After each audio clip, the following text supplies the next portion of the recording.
Printing money, keilmuannya banyak yang tidak paham, dan bagi yang sudah makan ilmu ekonomi sangat takut dengan yang namanya iblis inflasi. Doktrinnya diulang-ulang agar tidak ada yang berani menjalankan, kecuali Amerika dan Cina pada saat ini. Tetapi itu ada benarnya, takut dengan inflasi. Ilmu ekonomi kampus yang hanya hafalan buku catatan orang dari zaman ke belakang dulu, ditambah tidak pernah ada visi ke depan para ahli ilmu dan pembelajar tadi, maka ilmu tadi hanya diulang-ulang dan menjadi dogmatis pelajaran tersebut. Bukan aplikatif, ya wajar saja jadi takut. Sebenarnya bukan takut, memang nggak tahu apa-apa akan dunia nyata ekonomi bernegara. Padahal dalam banyak catatan dunia, pemahaman bapak modern monetary theory Michael Hudson sejak tahun 70-an yang kemudian dianut oleh Cina di tahun 1989 merupakan cerita panjang bernegara dan membangun ekonomi tersebut berbasis MMT. Referensi Michael Hudson ada banyak. Salah satunya adalah bagaimana Jerman membangun ekonomi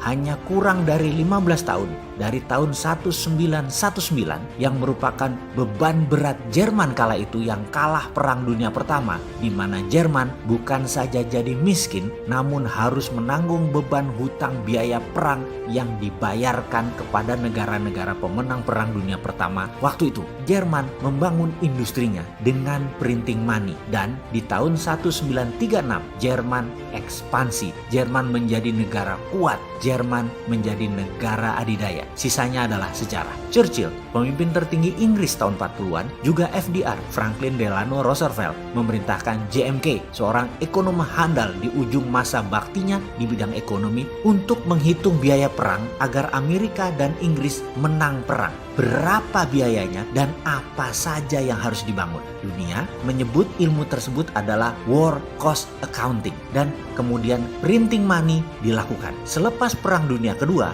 Amerika membangun dunia otomotif permesinan, juga infrastruktur untuk bisnis mobil, bus, kereta api, dan pesawat terbang dengan printing money based on project yang bernama New Deal. Kemudian sekali lagi kita semua tahu, semua menjadi sejarah. Cerita berlanjut, Michael Hudson dengan Hudson Institute-nya sebelum jayanya tersebut di tahun 70-an menginspirasi dolar tanpa jaminan emas lagi di zaman Presiden Nixon. Lalu sebagai guru ekonomi, beliau mengajar lama di Peking University, di mana saat ini semua petinggi Politbiro PKC, Partai Komunis Cina, adalah murid Michael Hudson. Sehingga ketika The New Tiananmen Papers Protocol dalam tanda petik dijalankan, renminbi menyalip dengan kencang ekonomi dunia hingga sekarang. Dengan berbagai cerita, berbagai sudut pandang, berbagai contoh, sudah mulai pahamkah maksud Bosman ini untuk memprovokasi masyarakat dengan serial video cara cerdas bernegara ini?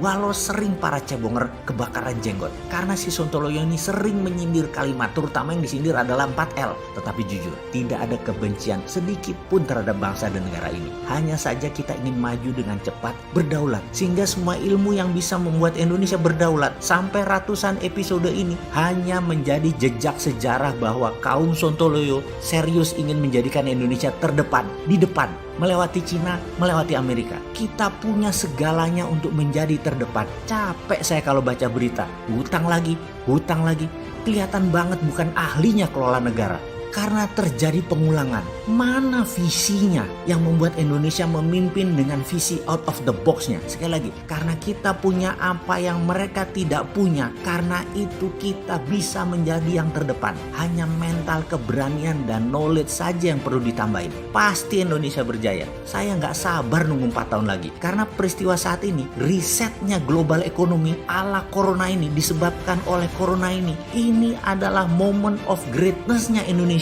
Harus ambil peluang itu sekarang. Sekaranglah kita bergerak, bukan nanti. Grand plan-nya ada kan? Bosman yang kaleng-kaleng begini sudah ada. Gak percaya? Mau diurai? Kita mulai dari strategi printing money. Saat ini ekonomi Indonesia kanker stadium 3. Kita beri stimulus ekonomi. Jangan asal memberi stimulus. Begini ya caranya. Ada apa di tahun 2024? Kita nggak perlu selebgram yang terkenal, yang mahal, atau selebriti yang mahal. Naga Surya itu 1 mega 1 hektar. Tapi kita tuh elektrifikasi baru 1000 kilowatt hour per orang. Tahun 2024 itu yang saya sebut political digital political. Digital political. Rahasia gue itu. Dan akan ini terus berdatangan ya. Energi tenaga nuklir tanpa radiasi. Jutaan UKM mulai dilirik dunia dengan digitalisasi.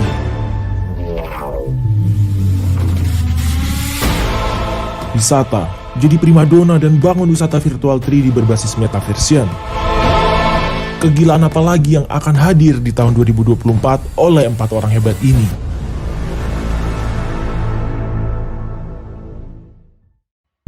Kita diskusi tentang SWF atau Sovereign Wealth Fund lebih dalam lagi sekarang. Kalau video terdahulu kita membicarakan secara garis besar apa yang Saudi Arabia lakukan, apa yang Norwegia lakukan, dan apa yang Uni Emirat Arab lakukan. Sekarang SWF kita bicara lebih dalam lagi. Memahami dunia SWF, Sovereign Wealth Fund modern, harus berbasis New Economic Model. Tidak bisa dilihat menggunakan Keynesian, tidak bisa menggunakan Neolib ekonomi. Melihat Neolib kapitalisme itu gampang. Kalau ada orang yang mengatakan takut inflasi, apa-apa menggunakan mistar penggaris grafik inflasi, itu mereka adalah berbasis ekonomi Keynesian. Pasti mereka Neolib.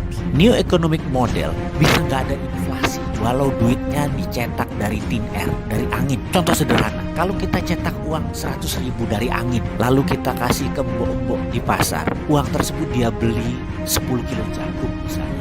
Lalu jagung tadi dia buat perkedel jagung yang dia goreng, lalu dia jual, dia dapat 100 buah perkedel jagung. Dan dijual masing-masing satuannya adalah Rp2.000. Dengan cara ini ada inflasinya enggak? Inflasi itu kalau duit diam, kalau nabung makan bunga, itu inflasi. Kalau beli barang impor konsumtif, itu pasti inflasi. Kita kembali ke pelajaran ala Neolibs di chapter yang lain. Sekarang kita ingin negara kita tidak berhutang lagi. Setuju ya? Masih mau coba pemahaman ekonomi Neolibs atau mau menggunakan modern ekonomi teori? Masih belum kapok ya? Masih belum kapok yang utang, masih belum kapok ya defisitnya besar, atau mau menggunakan sesuatu yang revolusioner. Sekali lagi, sekedar mengingatkan, kita negara kaya mineral, terutama logam mulia seperti emas, perak, platinum, dan banyak mineral jarang atau rare earth yang tersedia di muka bumi Indonesia ini. Segera lakukan audit atas aset tersebut. Berdasar pasal 33, kekayaan alam beserta isinya milik negara, gak boleh milik swasta atau dijamin-jaminin. Bukan milik negara. Setelah diaudit, maka kita akan mendapatkan jumlah deposit. Sekali lagi, jangan pikirkan bagaimana sulitnya nanti nambang, bagaimana di mana areanya, ada yang open pit atau bagaimana nanti teknologinya, refinery smelternya mahal. Itu urusan swasta, itu urusan partikelir. Nanti kita nih negara, kita di atas swasta. Jangan pikirkan dulu mengenai teknologi, cara tambang dan lain sebagainya. Dalam SWF, Sovereign Wealth Fund, di dalam New Economic Model, mineral tadi tidak akan pernah ditambang. Ingat, tidak akan pernah diproduksi karena bukan untuk kebutuhan tambang yang seketika. Bukan, kita tidak memerlukan materialnya. Nanti sovereign artinya kedaulatan. Maka kita bicara siapa yang punya logam mulia, mereka berdaulat. Ingat itu kata-katanya. Yang punya logam mulia mereka berdaulat. Jauh di atas dolar, jauh di atas yuan. Kita hitung misalnya cadangan emas Indonesia, katakanlah setelah kita audit ternyata ada 100.000 ton. Angkanya sekitar itu memang. Dan itu ada di perut bumi Indonesia. Maka 100.000 ton tadi kita terbitkan surat berharga. Dan inilah harta Indonesia. Tidak ada satupun negara yang menolak bahwa itu adalah hartanya Indonesia. Nilainya bisa billion-billion dolar. Jauh di atas kekayaan Amerika, jauh di atas kekayaan Cina. Lalu katakanlah yang 20% senilai 20 ton kita mau jual sekarang. Siapa yang mau beli? Yang mau beli adalah negara yang miskin sumber daya alamnya. Katakanlah India. Mereka katakanlah mau membeli 1% atau 1.000 ton. Ya bayar sekitar 40 billion dolar atau sekitar 600 triliun rupiah. Atau Papua Nugini mau membeli 0,2%, perlu 200 ton emas. Ya bayar 100 triliun rupiah. Dengan surat berharga tadi, mereka bisa memprint mata uang negara mereka sendiri. Mau 10 kali lipat, 100 kali lipat, ya mau. Sekedar mengingatkan, 78,5 ton deposit Bank Indonesia yang saat ini kita miliki nilainya 50 triliun. Money create kita adalah 5.000 triliun, alias kita mencetak 100 kali dari jaminan emas kita. Hal itu biasa saja dan itu lumrah. Sampai kapanpun sesungguhnya cadangan emas tadi tidak perlu ditambang atau diproduksi. Itu namanya sovereign wealth fund dalam arti sebenarnya. Kalau kita sendiri bagaimana? Kita mau nanya, berapa yang mau di-print? Berapa yang mau dipakai? Semua tergantung proyek berlapis 12 minimum. Lapis 12 itu seperti begini sederhananya. Kita punya 30 warteg. Kita mau buat warteg tersebut menjadi 100. Untuk menyuplai warteg tersebut kita perlu supplier ayam, perlu telur, perlu beras, jaringan distribusi, pupuk. Semuanya ikut dibangun. Sampai sawah, padi, pupuk, semua tanaman pestisida, pabrik drone untuk nyiram pupuk cair tadi. Semua dibangun sekaligus berlapis 12 tadi. Jadi jalan tol yang saat ini dibangun harus 100% produk lokal. Kendaraan yang isi pun TKDN-nya, lokal kontennya harus di atas 80%. Kalau perlu pakai baterai listrik yang 100% buatan Indonesia, sehingga tidak impor BBM. Dan kendaraan itu pun mendistribusikan hasil pangan, pupuk yang semua buatan Indonesia. Kalau bangun jalan tol, besinya impor, isinya kendaraan asing bukan buatan Indonesia, pakai bensinnya impor, isinya pupuk impor, bangunnya pakai ngutang. Lah bingung kita ngurus kalau kayak gini nanti. Pakai SWF jauh lebih efisien. Berdaulat pakai SWF itu. Dan perlu nyali besar untuk berani berdaulat. Wahai pemimpin bangsa, beranilah.